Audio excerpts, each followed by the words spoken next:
start next chapter, which is kinematics. Okay, some basic definitions, and then we'll start with the main topic.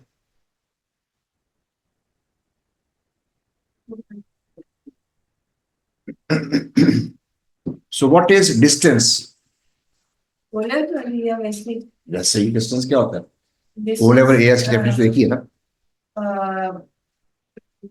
It is the length covered by a moving object. ठीक है, लिखे साथ साथ लिखे इसको हम small d से represent करेंगे. It is the length covered by a moving object. Displacement is a scalar quantity. ऐसा यूनिट जो है इसके metre. Displacement, distance in a specified direction या shortest distance between 2 points in a specified direction. So distance is the length covered by a moving object, whereas displacement is the shortest distance between any 2 points in a specified direction. पहला वाला जो है वो scalar है और displacement जो है वो वेक्टर है. फॉर एग्जाम्पल एक बंदा है वो ए से बी जाता है, बी से सी जाता है. How much distance he has covered, तो जो एक्चुअल पाथ उसने लिया है वो हम डिस्टेंस कैलकुलेट कर लेंगे. 3 + 4 = 7. और अगर वो ए से सी डायरेक्ट जाए, जो शॉर्टेस्ट डिस्टेंस बनता है उसको हम डिस्प्लेसमेंट कहेंगे. That means my distance is 7 whereas my displacement is 5. अब एक और एग्जांपल है, ए से बी, बी से सी, सी से डी और डी से वापस ए पे आ गया. What is the distance and what is the displacement?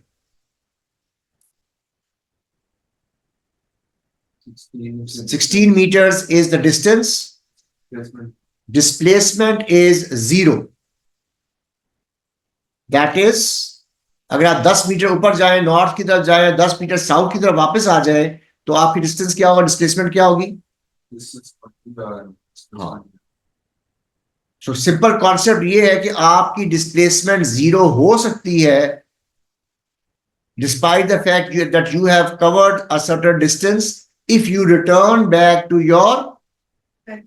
हाँ, अगर ओरिजिनल पोजीशन पे आ जाए तो आपका डिस्टेंस तो कवर हो जाएगा, but your displacement will be 0. So these are some basic definitions of distance and displacement. Copy कर लीजिएगा इसको.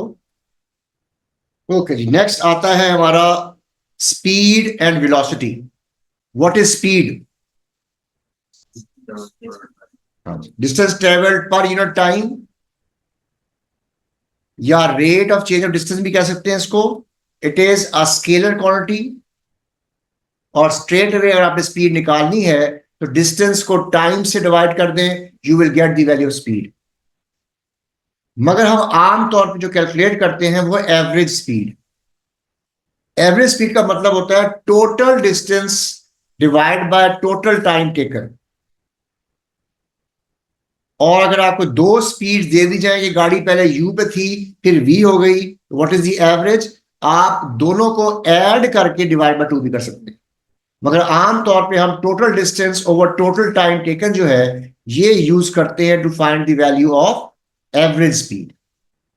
Velocity, what is velocity? It is displacement per unit time या rate of change of velocity. मैंने 2 different colours में इसलिए लिखा है, इन दोनों को आपने मिक्स नहीं करना. या डिस्प्लेसमेंट पर यूनिट टाइम कहना है या rate of change of displacement कहना है. फॉर्मूला S/T या delta S/Δt. Then we have average velocity. Total displacement divided by total time taken. और इसी तरीके से u + v/2 भी हम इसमें यूज कर सकते हैं अगर इनिशियल वेलोसिटी और फाइनल वेलोसिटी आपको मालूम हो.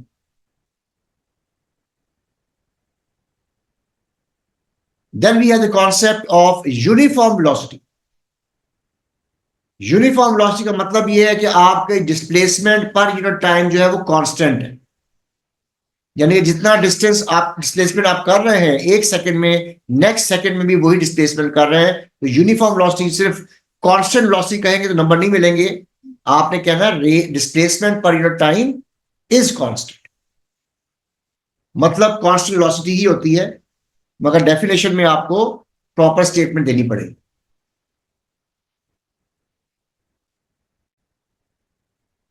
अब जब हम कहते हैं यूनिफॉर्म वेलोसिटी, तो इसका मतलब यह है कि ना मैग्नीट्यूड चेंज करेगा और ना डायरेक्शन चेंज करेगी। Neither the magnitude neither the direction changes. अगर इनमें से कोई भी एक चीज चेंज कर रही है तो वो फिर यूनिफॉर्म वेलोसिटी नहीं है। In uniform speed only magnitude is constant. ये फर्क है। यूनिफॉर्म वेलोसिटी में मैग्नीट्यूड भी चेंज नहीं करेगा, डायरेक्शन भी चेंज नहीं करेगी। मगर स्पीड अगर कांस्टेंट है तो उसका मतलब ये है कि सिर्फ मैग्नीट्यूड कांस्टेंट है, उसमें डायरेक्शन चेंज कर सकती है। ये जो आप एग्जांपल पूछे थे वो यही है। इसका इसी एग्जांपल को आप एक्सप्लेन कर सकते हैं? हाँ, तो मैं भी करता हूँ, पहले आप लिख लें। और आखिरी डेफिनेशन वेलोसिटी की रेफरेंस से आएगी, वो है instantaneous velocity. That is velocity for a very short interval of time for which velocity remains constant. ये सब बेसिक डेफिनेशंस हैं ऑफ वेलोसिटी जो आपको मालूम हो चाहिए, and you should be able to differentiate them. अब इसका मैं एग्जांपल आपको दिखा रहा हूं। अगर एक ऑब्जेक्ट सर्कल में मूव कर रहा है,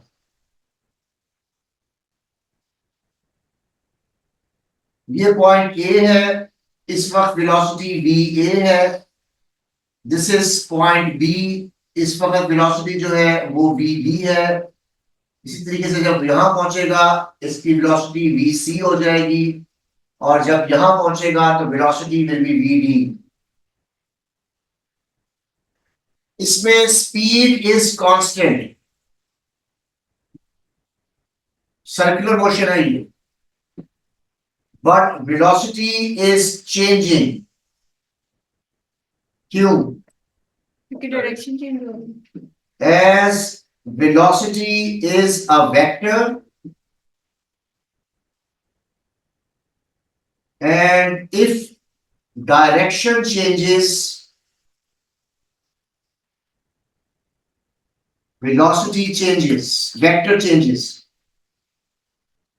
ये आपने दिमाग में रखना है जब सर्कुलर मोशन की बात आएगी। तीसरी बात, what is the direction of force? Force is always towards the center of the circle। इस केस में भी force toward the centre of the circle होगी, इस केस में भी force toward the centre of the circle होगी, इस case में भी force toward the centre of the circle होगी, और यहां भी force toward the centre of the circle होगी। This is called centripetal force.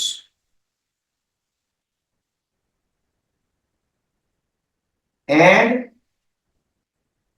resultant force is not zero,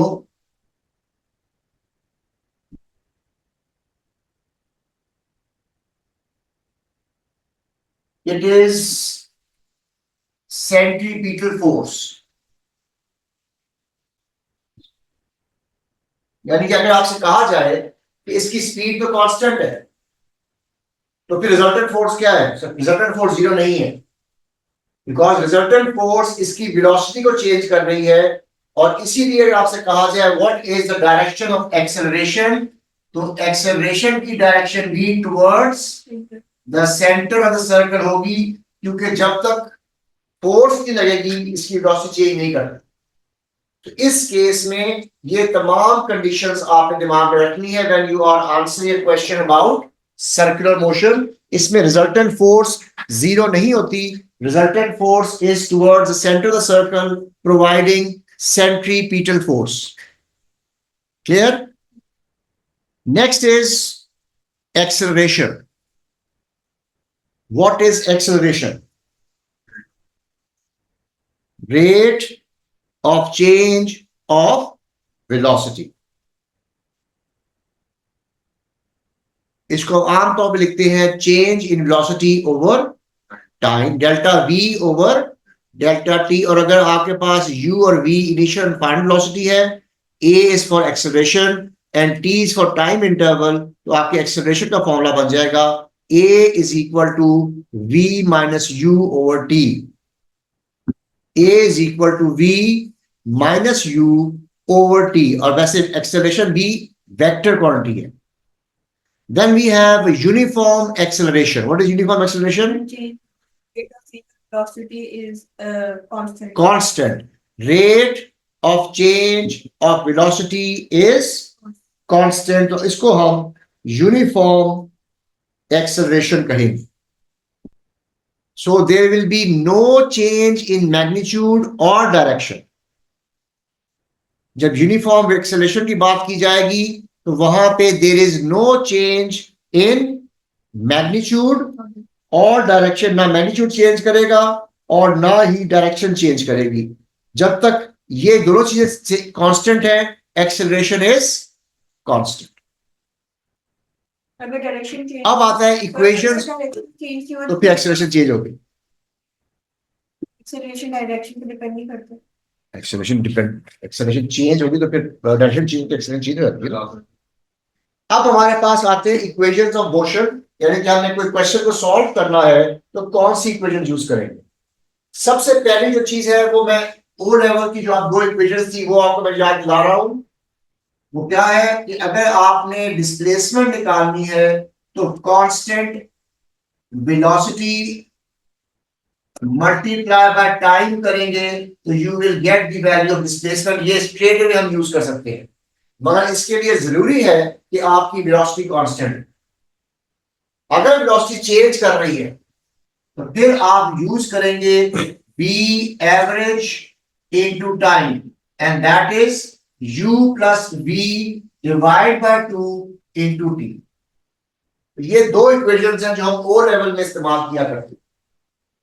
अब ए लेवल में आके भी है 3 इक्वेशंस जिनको हम इक्वेशन ऑफ मोशन कहते हैं.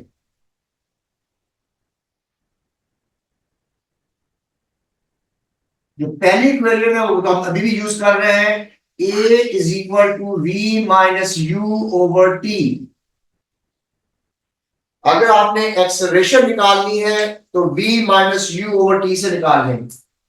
अगर आपने टाइम निकालना है तो v minus U over a से निकाल लेंगे.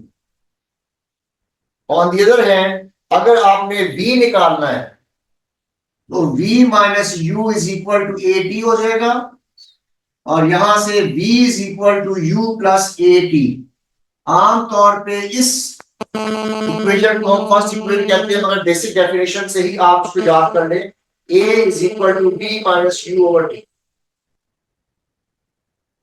This is our first equation of motion. Second equation,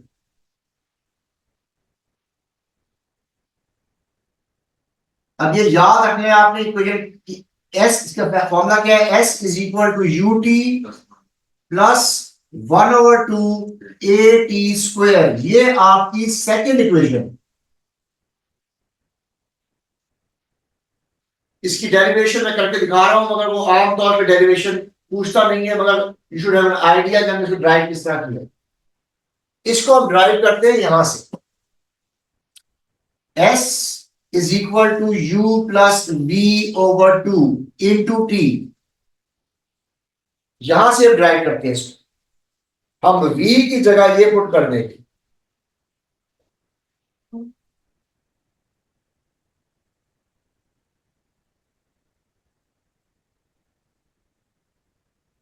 v की जगह u plus A T put कर दिया मैंने. ये बन जाएगा 2u a t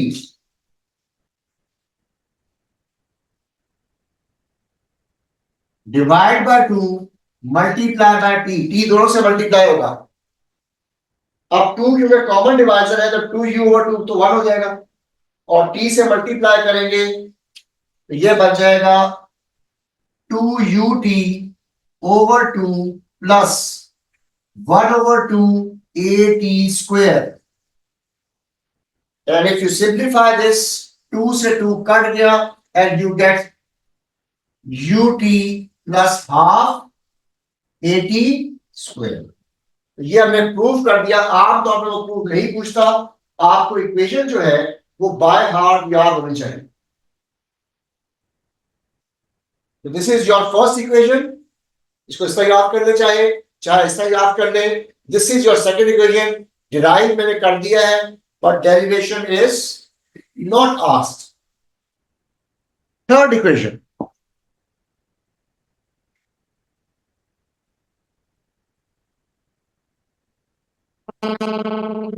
याद रखिएगा ये इक्वेशन का format, B square minus U square is equal to 2as।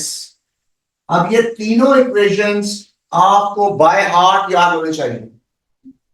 जहां भी इक्वेशन के जरिए आपने सॉल्व करना है, आपने देखना है कौन सी equation is most applicable.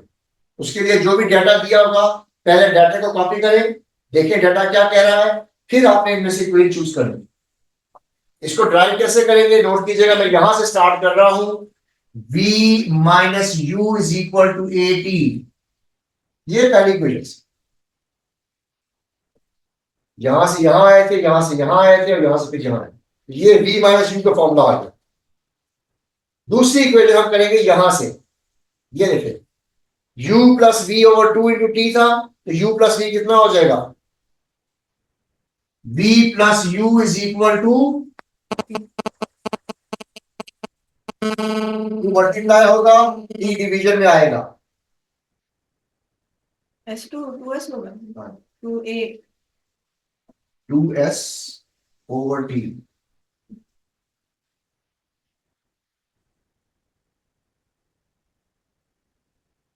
Multiply कर ले,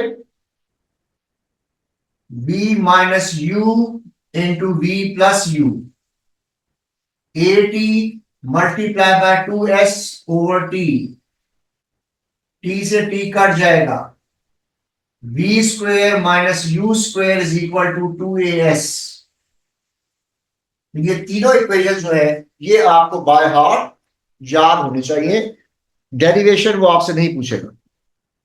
अब इन तीनों इक्वेशंस में जो है वो याद रखिएगा, हमारी एक ही अजम्पशन है, और वो अजम्पशन क्या है कि acceleration is constant, A is constant, ये हमारी अजम्पशन है। अगर ए कांस्टेंट हो तो हम इक्वेशन ऑफ मोशन यूज कर सकते हैं,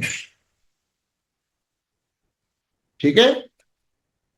ए इज कांस्टेंट, ये आपने दिमाग में रखना है कि अगर इक्वेशन आपने यूज करनी है तो बेसिक कंडीशन क्या है कि उसमें एक्सेलरेशन कांस्टेंट होती है, तभी ये इक्वेशन यूज कर सकते हैं, वरना नहीं कर सकते। Okay, let us see the application of this equation of motion. I am taking a simple example of thinking distance and braking distance. हमारी गाड़ी आ रही है, उसकी इनिशियल स्पीड जो है वो u है, u is your initial speed. सामने हैजर्ड आ जाता है, गाड़ी वाला ब्रेक दबाता है एंड द कार स्टॉप्स। सो मेरी इनिशियल स्पीड u होगी। इस टोटल डिस्टेंस को मैं दो हिस्सों में डिवाइड करूंगा। एक डिस्टेंस जो है उसको मैं थिंकिंग डिस्टेंस कहता हूं, और जो सेकंड पार्ट है उसको मैं ब्रेकिंग डिस्टेंस कहता हूं। What is the difference between thinking distance and braking distance? पहली बात, थिंकिंग डिस्टेंस क्या है? It is distance travelled by the car during the reaction time of the driver before he applies the brake. वो कहता है what is thinking distance, तो आपने straight में कहना है जब तक वो ब्रेक नहीं दबाता उस वक्त तक जो डिस्टेंस ट्रेवल कर रहा है वो थिंकिंग डिस्टेंस। ब्रेक दबाएगा, अच्छा इसमें हमारी अजम्पशन क्या है? एक स्पीड और दूसरा रिएक्शन टाइम, ये कांस्टेंट लिया जाए, क्योंकि जब आप एक्सीलरेटर से पांव उठा लेते हैं तो आपकी स्पीड कांस्टेंट होगी, और रिएक्शन टाइम भी कांस्टेंट होता है हर बंदे का, ड्राइवर का। ब्रेकिंग डिस्टेंस क्या होता है? Distance travelled by the car when the brakes are applied and the car comes to rest. इसमें हम अज्यूम करते हैं कि डीसेलरेशन इज कांस्टेंट। ये हमारी डेफिनेशन है थिंकिंग डिस्टेंस की और ब्रेकिंग डिस्टेंस। थिंकिंग डिस्टेंस में स्पीड और रिएक्शन टाइम कांस्टेंट रहता है, और ब्रेकिंग डिस्टेंस में आपका डीसेलरेशन जो है वो कांस्टेंट रहती है। ये दो डेफिनेशन जो है बड़ी इंपॉर्टेंट है इस लिहाज से। यहां पे जब हम सॉल्व करेंगे हम इतने डिटेल्स में नहीं जाएंगे। आप ये भी कह सकते हैं बंदा जो है वो उसने एबीएस लगाई हुई गाड़ी के अंदर, तो फिर तो फोर्स ही डिफरेंट होती है। वो उतनी हमने कॉम्प्लिकेशन में नहीं जाना, हमने सिर्फ ये बात करनी है कि ब्रेक दबाई है तो रिटार्डिंग फोर्स जो है वो कांस्टेंट है, वरना फिर तो हम कैलकुलेट नहीं कर सकते ना। तो ये दो किस्म के डिस्टेंस है, अब इनको हमें कैलकुलेट करना है, कौन सा फॉर्मूला इस्तेमाल करेंगे और किस तरह सॉल्व करेंगे। कल लिख लिया आपने? कल लिख लिया। अब यहां पे नोट कीजिएगा, जो इनिशियल स्पीड आपकी यहां पे है, जब आप ब्रेक दबाएंगे उस वक्त भी वही स्पीड होगी। ये जरा फोकस कर लीजिएगा, जो जिस स्पीड पे आपने पाँव उठाया है एक्सीलरेटर से, थिंकिंग डिस्टेंस कवर कर रहे हैं, आपका ब्रेकिंग डिस्टेंस वाली जगह पे भी आपकी स्पीड वही होगी और फाइनल स्पीड 0 होगी। ठीक है, ओके जी। सो हमारा अजम्पशन ये थी कि रिएक्शन टाइम कांस्टेंट रहेगा और velocity will remain the same. इसको कैलकुलेट करने के लिए स्ट्रेट अवे आपने u इंटू टी लगाना, यानी कि इसमें आपको जो स्पीड दी हुई है उसको रिएक्शन टाइम से मल्टीप्लाई कर लें and that will give you the value of thinking distance. So reaction time constant रहेगा आपका और स्पीड सेम रहेगी, तो इसलिए हम थिंकिंग डिस्टेंस कैलकुलेट करने के लिए S1 is equal to U T, straight away आप फर्स्ट इक्वेशन हम टॉप पे लिखी हुई थी कांस्टेंट स्पीड इनटू टाइम वाली इक्वेशन यूज करें जब भी थिंकिंग डिस्टेंस कैलकुलेट करते। इसका मतलब यह है कि आपका जो थिंकिंग डिस्टेंस है वो डायरेक्टली प्रोपोर्शनल है यू के साथ। जितनी स्पीड ज्यादा होगी आपका उतना ही थिंकिंग डिस्टेंस भी ज्यादा हो जाए। इसके अलावा और कौन सा फैक्टर है जो थिंकिंग डिस्टेंस को बढ़ा सकता है? क्या कहते हैं ऐसी स्टेट में हो ड्राइवर जैसे you are driver not alert, आप मोबाइल देख रहे हैं, intoxicated, drowsiness, age factor, eyesight, fog, vision not clear, ना वो इसमें थिंकिंग डिस्टेंस में नहीं आएगा, वो तो ब्रेक लगाने पे आएगा। तो ये कुछ फैक्टर्स हैं जिनसे कि आपका थिंकिंग डिस्टेंस जो है वो इंक्रीज कर सकता है, मगर फॉर्मूला जो यूज करेंगे वो u इंटू टी करेंगे। ब्रेकिंग डिस्टेंस, इसमें हमने कहा था डिसेलरेशन रिमेन्स कांस्टेंट। इसके लिए हमारा जो फॉर्मूला होगा, हमारी इनिशियल फ्री स्पीड वही थी जिसपे वो आपने ब्रेक दबाई थी, फाइनल स्पीड 0 होगी और a इज योर डिसेलरेशन, तो हमारा फॉर्मूला बनेगा v square minus U square is equal to as। यहां पे हम इक्वेशन ऑफ मोशन इस्तेमाल करें। अगर टाइम दे दिया जाए तो s is equal you T plus half A T square भी कर सकते हैं। अब फाइनल स्पीड 0 है, एक्सेलरेशन विल बी नेगेटिव, इस लिहाज से मेरे S2 निकालने का जो फॉर्मूला बनता है वो बनता है u square over 2a, and from here you can see that your braking distance is not proportional to u, it is proportional to u square। इसीलिए जितनी स्पीड बढ़ती जाती है ब्रेकिंग डिस्टेंस बहुत ज्यादा बढ़ेगा। अगर स्लो स्पीड पे आप ब्रेक लगा रहे हैं, गाड़ी पे 1 मीटर पे रुक रही है, स्पीड बढ़ाएंगे तो 1 मीटर नहीं वो 10 मीटर पे जाके रुकेगी। इसीलिए जब आप मोटरवे पे जा रहे होते हैं and you are moving very fast, अगर वहां आप ब्रेक दबाते हैं तो गाड़ी नहीं रुकती। It is more dangerous to apply brake at high speed than at low speed. कौन से फैक्टर्स कर सकते हैं? यहां पे आएगा wet road condition, worn tyres, high speed, because braking distance बहुत, जो आपका ब्रेकिंग डिस्टेंस है बहुत ज्यादा बढ़ जाता है and your brakes are not sufficient to stop the car. Old और फॉल्टी ब्रेक्स, इससे भी आपका ब्रेकिंग डिस्टेंस बढ़ सकता है। और आखिरी बड़ी इंपॉर्टेंट चीज है और वो है ओवरलोडिंग ऑफ कार। अगर गाड़ी में कम बंदे बैठे हुए हैं तो ब्रेकिंग डिस्टेंस कुछ और होगा, गाड़ी में ज्यादा बंदे बैठे हुए हैं तो ब्रेकिंग डिस्टेंस कुछ और होगा। वो तो फॉल्टी आ गया ना, फॉल्ट क्लियर। तो ये आपके फैक्टर्स हैं जो आपके ब्रेकिंग डिस्टेंस को इंक्रीज या डिक्रीज कर सकते हैं। अब वो कहते हैं जी हमारे पास एक गाड़ी है, the car is travelling at a speed of 20 metres पर second, thinking distance is 12 meters, braking distance is 30 meters। तो कहते हैं बताइएगा what is the reaction time of the driver and what is the deceleration of the car. अब आपने दिमाग में रखना है कि आपने थिंकिंग डिस्टेंस और ब्रेकिंग डिस्टेंस की कौन से फॉर्मूले यूज किए थे। थिंकिंग डिस्टेंस का फॉर्मूला था S is equal to U T, और ब्रेकिंग डिस्टेंस का फॉर्मूला था V square minus U square is equal to AS। ये हम 9.81 क्यों यूज करेंगे? हाँ जी, थिंकिंग डिस्टेंस के लिए आप straight away S is equal to U T इस्तेमाल करेंगे। S आपको मालूम है 12, U आपको मालूम है 20, तो T क्या निकलेगा? 0.6।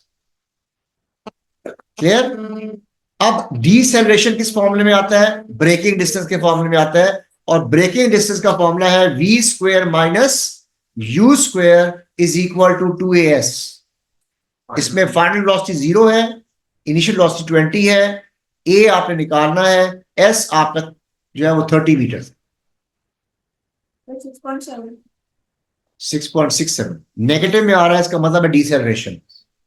तो अब हमें थिंकिंग डिस्टेंस में रिएक्शन टाइम भी मालूम हो गया और डिसेलरेशन भी मालूम। अब वो कहता है determine the thinking and braking distance for a speed of 50 metres पर सेकेंड। यानी कि अगर आपकी स्पीड 50 है तो फिर थिंकिंग डिस्टेंस क्या होगा और ब्रेकिंग डिस्टेंस क्या होगा?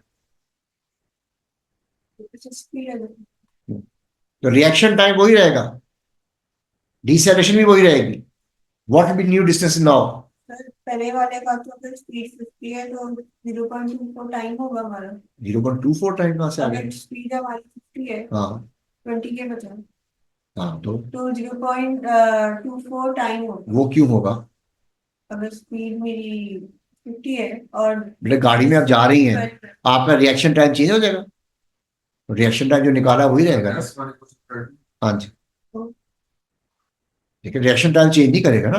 तो आपकी अगर स्पीड 50 हो गई तो रिएक्शन टाइम तो वही है 0.6, तो 50 इंटू 0.6 30 मीटर्स। हाँ जी, क्लियर? इस तरीके से अगर आपको डिस्टेंस मालूम हो तो आप टाइम और एक्सेलरेशन निकाल सकते हैं, और एक्सेलरेशन और टाइम दिया हो तो फिर आप थिंकिंग डिस्टेंस और ब्रेकिंग डिस्टेंस निकाल सकते हैं।